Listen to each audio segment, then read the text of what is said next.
السلام عليكم. واش عرفتوا اليوم باننا غادي نحضروا واحد الطبق اللي غني جدا، وهذا هو الوقيته ديالو، وهي الرفيسه اللي غنديروها بالطريقه البلديه وبالدجاج البلدي اللي كنديروا فيها كثره المساخن والعشوب، باش كطرد البرد اللي في الجسم، وكتسخّن الذات الناس الكبار الناس الصغار باش يستافدوا. أول حاجة كندير معلقة ديال الخرقوم بلدي، معلقة ديال السكينجبير كلهم معلقات كبار، معلقة ديال الفلفل الأسود، كندير القزبر كارم، معلقة ديال المساخن، الملحة، وكندير الملون فقط، وكنضيف واحد الكاس كبير ديال الماء، وغادي نخلّط هذيك المعطرية ديالي كلها، وغادي نحاول أنني ندهن أو نشرّبها مزيان لهذاك الفروج، اللي ضروري خصو ندير فيه من الداخل وفي الجناب راكم عارفين، يعني كنعمروه مزيان بهذاك الشيء، وغادي نحاول أنني نحط فيه حتى في الداخل. هنا عندي هذاك العنقرة والبيضات ديال الدجاج باش ما يتوضروليش، فكنديرهم وسط الفروج، وغادي نسد يعني نكتف الفروج ديالي، نحطو في هذيك الخلطة، ونحطو على النار، نقليوه ضروري، كنقليو الدجاج ديالنا باش هكا كيعطينا البنة أكثر. بالنسبة للأعشاب اللي غادي ندير، كندير خدنجال، سكينجبير طري، كنضيف أيضًا الضامة ديال البنة ديال السمن، والضامة ديال الزعفران، وورقة سيدنا موسى. هادو هما اللي غادي نضيفهم بالإضافة للأعشاب الأخرى اللي غادي نضيفوها. صافي هنا مني تقلى واحد شوية، غادي ندير الضامات كلهم، ندير السكينجبير، الخدنجال، طبعًا هادو كنحيدهم في الآخر، الخدنجال وعصير سيدنا موسى كنحيدهم في الآخر. بالنسبة لحب الرشاد اللي كنكون منقياه ما تنغسلوش، تنخليه على جنب. العدس رانا غاسلاه ومنقياه وحاطاه في الماء باش ما يتفسخليش.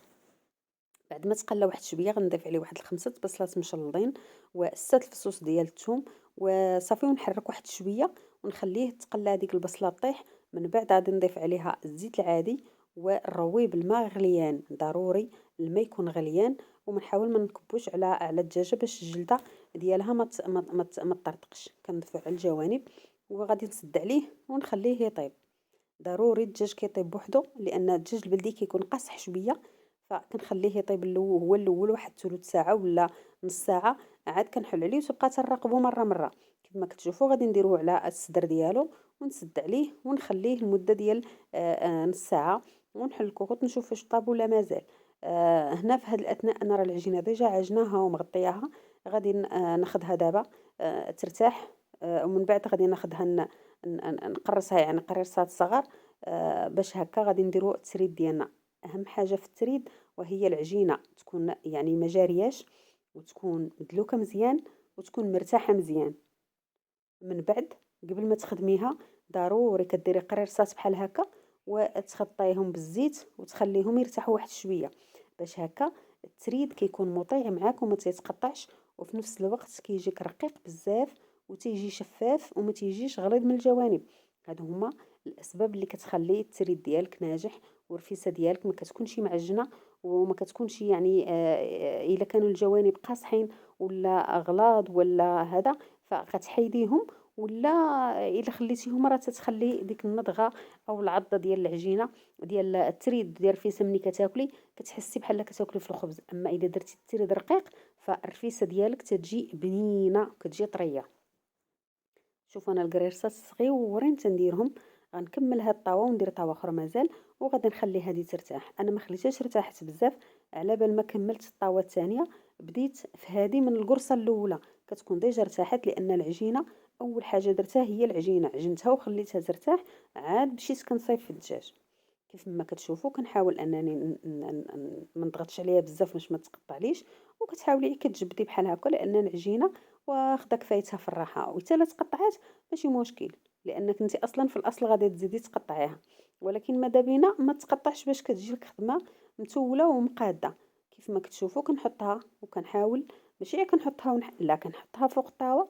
انا هنا دايره الرداد اللي هو داك الكبير، ثقيل، المقله ثقيله، قالباها على الظهر ديالها، طبعا غاسلاها باش هكا كتكون بعيده شويه من العافيه، وتندير العافيه متوسطه باش هكا ما كتحمرش، لان التريد كل ما تحمر بزاف كل ما تيعطينا واحد المذاق خايب.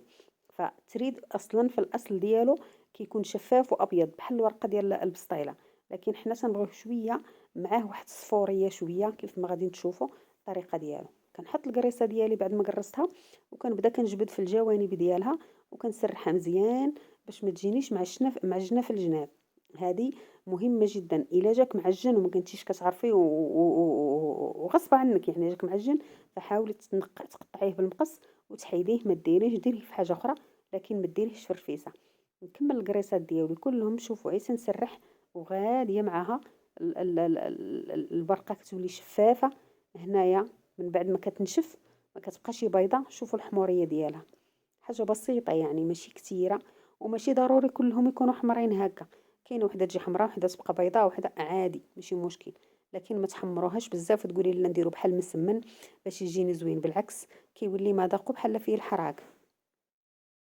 كنبقى على هاد الوتيره حتى غنكمل. انا ما كنحيدش التريد ديالي، لان الوراق ملي كنديرهم بزاف كما غتشوفوا تنخلي الورقه ديال العجينه ديالي كلها كنحطها في مره واحده. ملي كتقلي عليها عاد كتحطيها كتحمرها ديك الساعه، ما كتبقاش تاخذ منك وقت طويل. كتكون نشفات كنحط عليها الكريسه وكنبدا كنجبد كيف ما كتشوفوا بحال هذا الشكل هذا. وكنسرح باش ما يجونيش الجناب قاصحين او غلاظ. شوف كنعرف راسي بانها صافي راه تحمرات وتنقلبها. لقيتها مازال بغيتها تحمر واحد شويه، كنبقى نقاده هنايا غنكمل الكميه ديالي كلها بهذه الطريقه. وغنجي انا والدجاج غنجيو في وقت واحد باش هكا الرفيسه ديالي او التريد يبقى سخون. حليت عليه الحله الاولى لقيته مازال شويه، لان ضروري خص الدجاج البلدي او اي دجاج ملي كطيبيه كيكون تشق شويه لك من الظهر.